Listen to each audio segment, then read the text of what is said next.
যে আয়াতটা আবার পান। ইন্নাল্লাযিনা আমানু সাল্লু আলাইহি ওয়া সাল্লিমু তাসলিমা। এই তাসলিমা কথাটা অর্থ হইল যে আমরা তো মুসলমান, কিন্তু মুসলমানের সাথে তো আল্লাহর কোনো সম্পর্ক নাই। আর আল্লাহকে পাইতে গেলে তখন এই আয়াতটা বুঝাইল যে ইন্নাল্লাযিনা আমানু সাল্লু আলাইহি ওয়া সাল্লিমু তাসলিমা।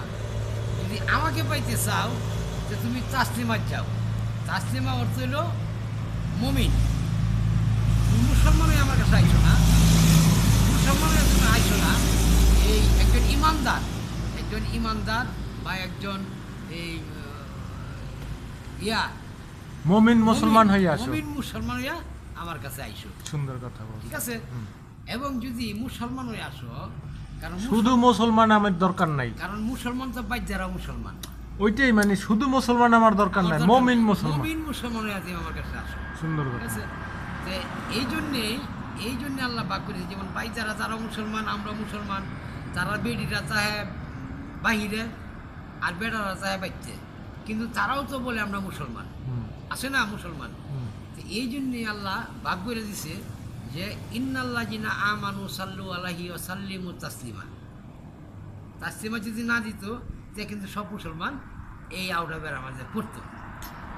যেহেতু তাসলিমা লাগাইছে এই জন্যই ভাগ করেছে যে তুমি আমার কাছে মুমিন মুসলমান হয়ে আসো, তাহলে আমারও পাইবা, আমার নবীরও পাইবা। তাসলিমা না লাগাইলে কি রকমের হয়তো মানে ওই বাদ্যা যারা আছে বা যারা হিন্দু আছে বা হিন্দু না মানে মুসলমান কিন্তু নামাজ কালাম পড়ে না, আছে নামাজ কালাম পড়ে না, নামে মুসলমান এখনো আছে। হ্যাঁ, এরকম লোকগুলো কি হইতো, এই রূপগুলোর জন্যে আল্লাহ পাক হয় অন্য কোনো একটা রাস্তা ব্যবস্থা, কিন্তু সুব্যবস্থা যেটা করে দিচ্ছে যে সুব্যবস্থার মাঝে তুমি মুমিন মুসলমানও একবারে রাস্তা ক্লিয়ার।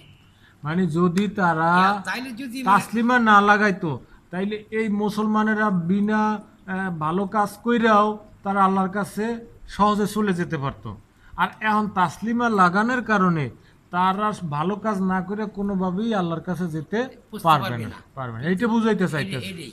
এইটুকুই যে ভালো কাজের জন্যেই, হ্যাঁ, ভালো কাজের জন্যেই আল্লাহ পাক তারা আরো উপাধি বাড়াইয়া দিছে, ঠিক আছে। এইটুকু হইল কথা। বিভিন্ন ধরনের বিভিন্নভাবে গেছে, তবে সেটুকু আমরা হয়তো জানা নাই, হয়তো